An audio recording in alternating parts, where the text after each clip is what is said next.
উদউ খাজানাতা জাহান্নাম, জাহান্নামের প্রহরীদেরকে ডাক দাও, জাহান্নামের রক্ষীদেরকে ডাক দাও। জাহান্নামের রক্ষী ফেরেশতারা বলবে, বলো কি বলবা? বলবে আর সহ্য করতে পারি না। রক্ষীরা বলবে, আলাম তাকু তাতিকুম রুসুলুকুম বিল বাইয়িনাত, রাসূলরা কি তোমাদের কাছে দাওয়াত নিয়ে আসে নাই? তারা বলবে, বালা এসেছে, তো গ্রহণ কেন করো নাই? এবার তারা বলবে, প্রহরীদেরকে ডাক দিয়ে লাভ নাই, উদউ মালিকা, জাহান্নামের দারোগা মালিককে ডাক দাও। ওয়ানাদাউ ইয়া মালিকুল ইয়াকদি আলাইনা রাব্বুক, জাহান্নামের দারোগা মালিককে ডাক দিবে, ডাক দিয়ে বলবে, ও মালিক, আল্লাহরে বলো আল্লাহ যেন আমাদেরকে মৃত্যু দিয়ে দেয়।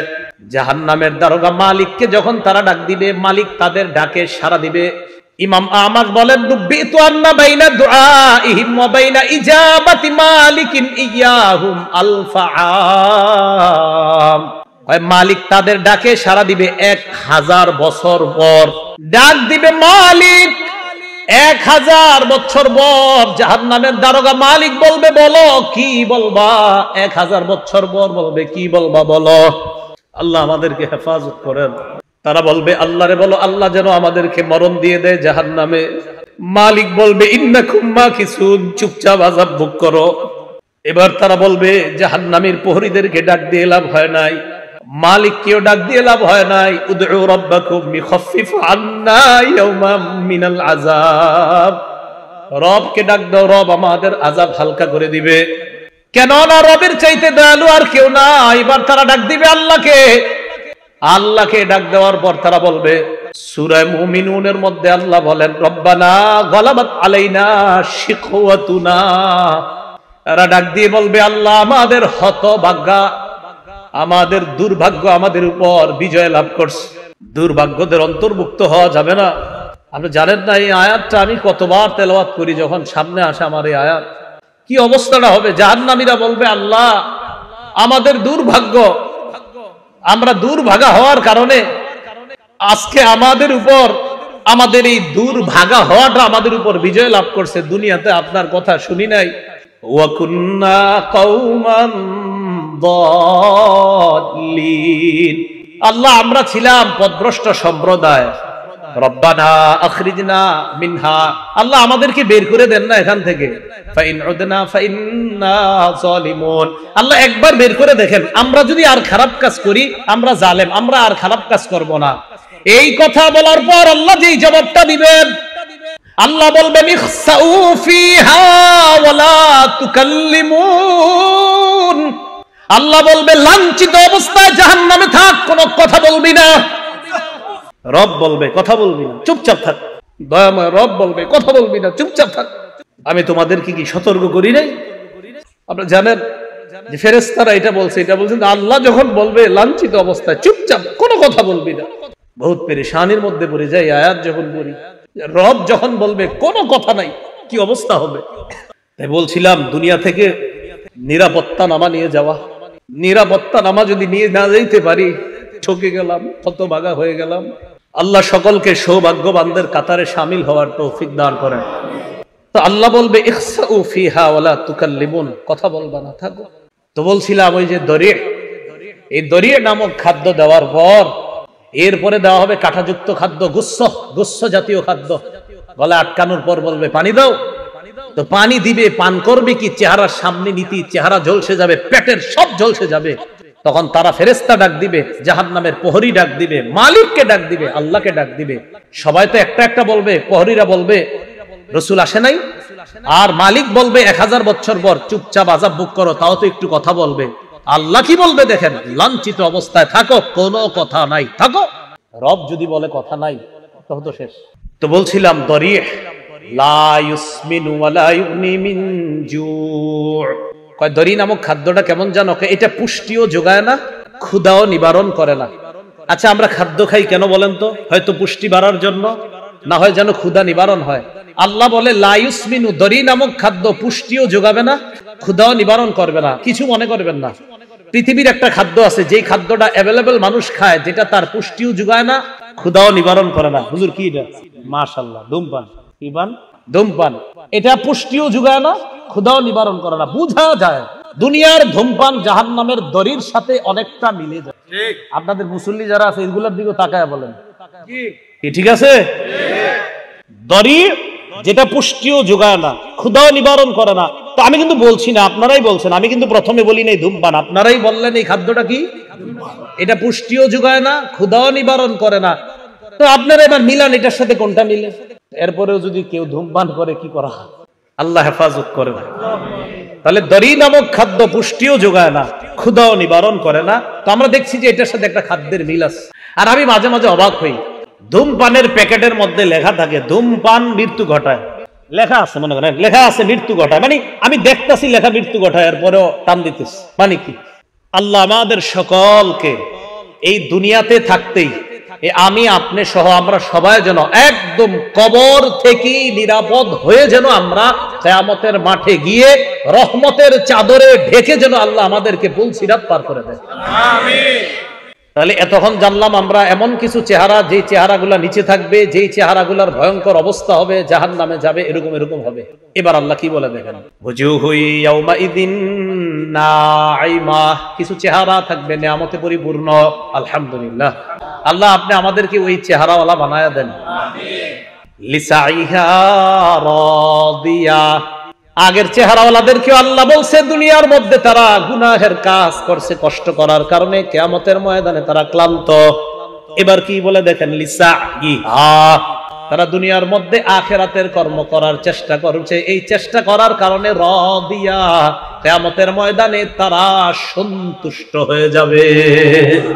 তাহলে আগের দল দুনিয়াতে খারাপ কর্ম করার কারণে ক্লান্ত, আর পরের দল দুনিয়াতে কর্ম করছে, কষ্ট করছে, বাকি তারা সন্তুষ্ট। তাহলে আগের দল কিয়ামতে ক্লান্ত, অসন্তুষ্ট, আর পরের দল লিসাইহা, দুনিয়াতে কর্ম করেছে, কষ্ট করেছে, বৃষ্টিতে ছাতা মাথায় দিয়ে পানি এদিকে লেগেছে সেদিকে লেগেছে, মসজিদে কষ্ট করে গিয়েছে। তাহলে ওরাও কষ্ট করেছে, তারাও কষ্ট করেছে। আল্লাহ বলে রাদিয়া, দ্বিতীয় শ্রেণীর কষ্ট যারা করেছে, কিয়ামতের ময়দানে এই চেহারাগুলা দেখলেই বুঝবা তারা সন্তুষ্ট। আর কি, ফি জান্নাতিন আলিয়া, তারা থাকবে নিরাপদ জান্নাতে, শান্তির জান্নাতে, চিরস্থায়ী চির সুখের জান্নাতে থাকবে, আলিশান জান্নাতের মধ্যে থাকবে। আচ্ছা আমি আপনি আমরা যারা এখানে বসা, আমাদের যদি দেখা সাক্ষাৎটা জান্নাতে হয়, মজা কি কম হবে না বেশি? তো আমরা ভালো হয়ে যাই, চলেন সবাই, কি বলেন? ফি জান্নাতিন আলিয়া লা তাসমাউ ফিহা লাগিয়া, জান্নাতের মধ্যে জান্নাতীরা লাগিয়া শুনবে না। লাগিয়া মানে অনর্থক কথা। ইমাম বুখারী ব্যাখ্যা করেছেন, 7 মাস জান্নাতের মধ্যে জান্নাতীরা কোনো গালি গালাজ শুনতে পাবে না।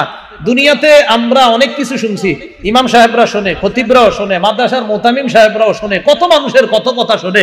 ইনশাআল্লাহ হুজুররা একটু নিশ্চিত থাকেন, একটু কষ্ট করেন, জান্নাতে অন্তত এই গালিগালাজ শুনতে হবে না।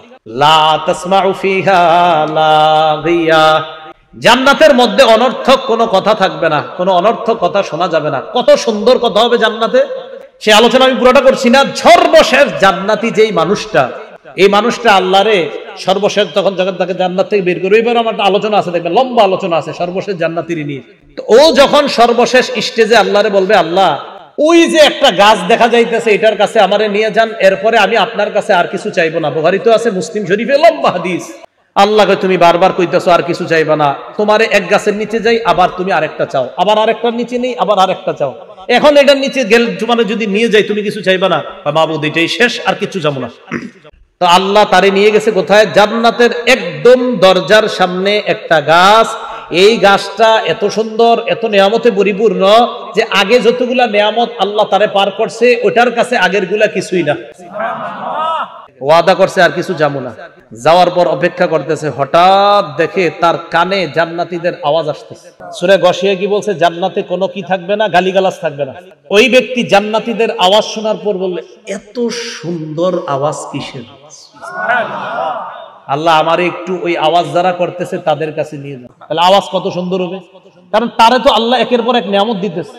তাহলে তার আওয়াজটা কত সুন্দর, নিয়ামতে পরিপূর্ণ আওয়াজ। মানে আমি চিন্তা করি হাদিসে যে জান্নাতীদের আওয়াজটাও কত চমৎকার হবে।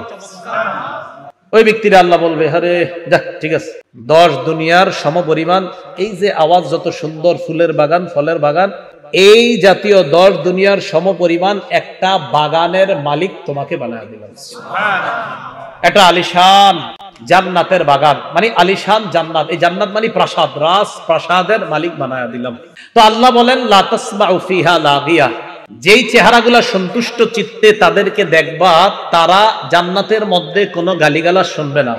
লা তাসমাউ ফিহা লাগিয়া ফিহা আইনুন জারিয়া, সেখানে তাদের জন্য থাকবে প্রবাহমান ঝর্ণা, যেই ঝর্ণা থেকে দুধের নহর প্রবাহিত হবে, মধুর নহর প্রবাহিত হবে। হাদিসের মধ্যে আসছে, রাসূল বলেন, তুফাজ্জারু আনহারুল জান্নাহ মিন তাহতি তিলাল আও মিন তাহতি জিবালিল মিসকি, মেশক আম্বর থেকে জান্নাতের নহরগুলা জান্নাতীদের বালাখানার নিচ দিয়ে প্রবাহিত হবে। আল্লাহ বলেন, ফিহা আইনুন জারিয়া, প্রবাহমান ঝর্ণা থাকবে। ফিহা সুরুরুম মারফুআ, সেখানে উঁচু উঁচু পালং খাট বিছানো থাকবে, হযরত যেন সেখানে আরাম করতে পারে। কেমন উঁচু? তাফসীরের কিতাবের মধ্যে আসছে যে সেখানে ইযা আরাদা ওয়ালিয়ুল্লাহি আইয়াজলিসা আলা তিলকা সুরুরি তাওয়াদাআত লাহু, আল্লাহর বন্ধুরা, আল্লাহর অলিগণ যখন ওই খাটের মধ্যে উঠতে চাইবে, খাট তো উঁচু, খাট তার জন্য নত হয়ে যাবে, জি হযরত আসেন আমার মধ্যে বসেন। ফিহা সুরুরুম মারফুআতু ওয়া আকওয়াবুম মাওদুআ, তো খাটে বসবেন।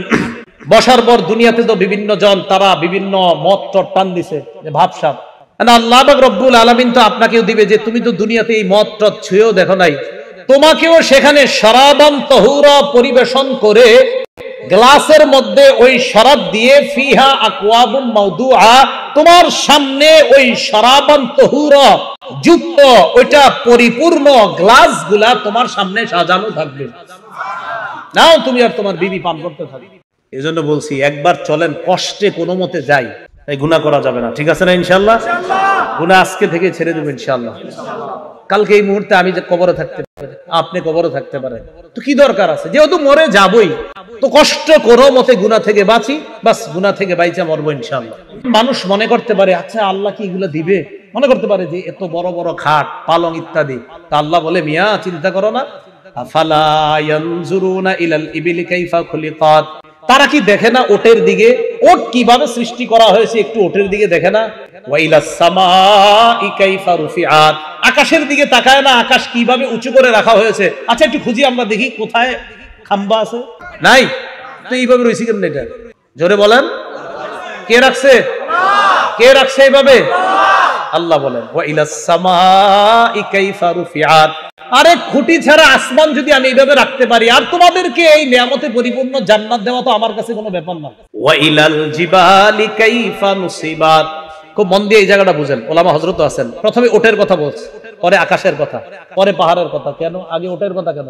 ওটের উপরে বৈশা, যখন আপনি ওটের উপরে বসবেন, বৈশাই একটু তাকান, আসমান দেখা যায়। ওট যখন চালাবেন, ওট সাধারণত পাহাড়ি অঞ্চলে চালানো হয়, আশেপাশে তাকায় দেখেন পাহাড়। তাই আল্লাহ বললেন, তারা কি ওটের দিকে তাকায় না? আরবের মানুষগুলা তো ওটের উপরে বৈশা, এরপরে কি আকাশের দিকে তাকায় না? আসমান খুঁটি ছাড়া। আচ্ছা ঠিক আছে, চলতে চলতে ওয়াইলাল জিবালি, তারা কি পাহাড়ের দিকে তাকায় না? কাইফা মুসিবাত, কিভাবে পাহাড়টা স্থাপন করা হয়েছে। আচ্ছা তারা যে জমিনের উপর চলতেছে, ওয়াইলাল আরদি কাইফা সুতিহাত, জমিনের দিকে তাকায় না যে জমিনটা কিভাবে বিছিয়ে রাখা হয়েছে, আমি আল্লাহ বিছিয়ে দিলাম, আর ওই বিছানো জমিনের উপর তো তুমি ওটের মধ্যে আরোহণ করে আসমান আর পাহাড় গুলা দেখতে পাচ্ছ। এইগুলা দেখে তুমি কি বুঝো না আমি যে জান্নাত দিব? এরপরে আল্লাহ বলেন, ফাযাক্কির, তো নবীজি সাল্লাল্লাহু আলাইহি সাল্লাম একটু চিন্তিত, আহারে আমি এত দাওয়াত দেই, কাফেররা কেন গ্রহণ করে না? কথার কথা, যেমন আজকে আপনারা আমি চাইছি যে এমন ভাবে বুঝাই যেন আজকে থেকে আর কেউ গুনাহ না করেন। তো এরপরে যদি কালকে গুনাহ করেন, হইতে পারে কষ্ট লাগবে, আরে তো ভাবে কইলাম এরপরে গুনাহ করে। তো নবীজি দাওয়াত দেয়, এরপরে অনেকে দাওয়াত গ্রহণ করে না, কষ্ট লাগে যে আমি এত করে বুঝাই, গ্রহণ করে না কেন? আল্লাহ বললেন, ফাযাক্কির, নবী আপনার কাজ, আপনি শুধু ওয়াজ করতে থাকেন। আপনার কাজ ফাযাক্কির, আপনি শুধু ওয়াজ করতে থাকেন। ইন্নামা আনতা মুযাক্কির, আপনি উপদেশ দিতে থাকেন, আপনি ওয়াজ করতে থাকেন, আপনি শুধু ওয়াজকারী, শুধু উপদেশ দাতা। লাস্তা আলাইহিম বিমুসাইতির, আপনি তাদেরকে জোর করে কিছু মানাবেন, আমি এই জন্য আপনারে পাঠাই নাই। আপনার কাজ শুধু বলা, গ্রহণ করবে না না করবে এটা আপনার দায়িত্ব না, আপনি শুধু ওয়াজ করা খাস। লাস্তা আলাইহিম বিমুসাইতির, আপনি তাদের উপর নিয়ন্ত্রক নন, আপনি তাদের উপর বাধ্য না, তারা গ্রহণ করতেই হবে। আপনার কাজ ওয়াজ করা। বলেন আপনার কাজ কি? তো এখন যদি এই যুগে কেউ বলেন হুজুর এত ওয়াজ করেন কি লাভ, তো আল্লাহ বলেন ইল্লা মান তাওয়াল্লা ওয়া কাফার, যে ব্যক্তি আপনার দাওয়াত গ্রহণ না করে মুখ ফিরিয়ে নিবে, ওয়া কাফার, আর কুফরি করবে, ফায়ুআযিবুহুল্লাহুল আযাবাল আকবার, আল্লাহ তাকে বড় আযাব দিবে, বড় শাস্তি দিবে। ইন্না ইলাইনা ইয়াবাহুম, তাদের সবাইকে জানায়া দেন আমার কাছেই সকলে ফিরে আসতে হবে। সুম্মা ইন্না আলাইনা হিসাবাহুম, এরপর আমার দায়িত্ব তাদের হিসাব নেওয়া, আমি আল্লাহ তাদের হিসাব নিব। মনে রাখবেন ভাই, রাসূলুল্লাহ সাল্লাল্লাহু আলাইহি ওয়াসাল্লাম বলেন মান হুসিবা উযিবা, হিসাব যদি পুঙ্খানু নিয়ে নেওয়াই হয়, শাস্তি থেকে কেউ রেহাই পাবে না। আল্লাহ আমাদের সকলকে সূরা গাশিয়ার যে কথাগুলা, মূল কথাগুলা, আমাদের আজকের মূল আলোচনা যেটা জানলাম, সূরা গাশিয়ায় আমরা মোটামুটি ভাবে বিস্তারিত ভাবে দুই শ্রেণীর কথা জানলাম। এক শ্রেণী জাহান্নামী, আরেক শ্রেণী জান্নাতি। জাহান্নামীদের চেহারাগুলা বড় ভয়ঙ্কর পরিস্থিতির সম্মুখীন হবে, জান্নাতীদের চেহারাগুলা বড় হাস্যোজ্জ্বল হয়ে যাবে। জাহান্নামীরা দরি নামক ভয়ঙ্কর এক খাদ্যের সম্মুখীন হবে, জান্নাতীরা আলিশান জান্নাতে প্রবেশ করে শরাবান তাহুরা সহ বিভিন্ন নিয়ামতের সম্মুখীন হবে। আল্লাহ আমাদের সকলকে সৌভাগ্যবান তথা জান্নাতীদের অন্তর্ভুক্ত যেন দুনিয়াতে থেকেই নামটা লিখিয়ে যেতে পারি, আল্লাহ তৌফিক দান করেন। সর্বশেষ আমাদের সকলের সাক্ষাৎ যেন আল্লাহ আবার জান্নাতে করিয়ে দেয়। আল্লাহ আমাদের সকলকে কবুল করে নেন। আমিন। ওয়া আখিরু দাওয়ানা আনিল হামদুলিল্লাহি রাব্বিল আলামিন। আল্লাহ পাক রব্বুল আলামিন আমাদের সকলকে যেই কথাগুলা বললাম, সঠিক যতগুলা কথা সব আল্লাহর পক্ষ থেকে হয়েছে, ভুল ভ্রান্তি যা হয়েছে আমার পক্ষ থেকে হয়েছে। আল্লাহ আমাদের সকলকে ক্ষমা করে দেন। আসসালামু আলাইকুম ওয়া রাহমাতুল্লাহি ওয়া বারাকাতুহু।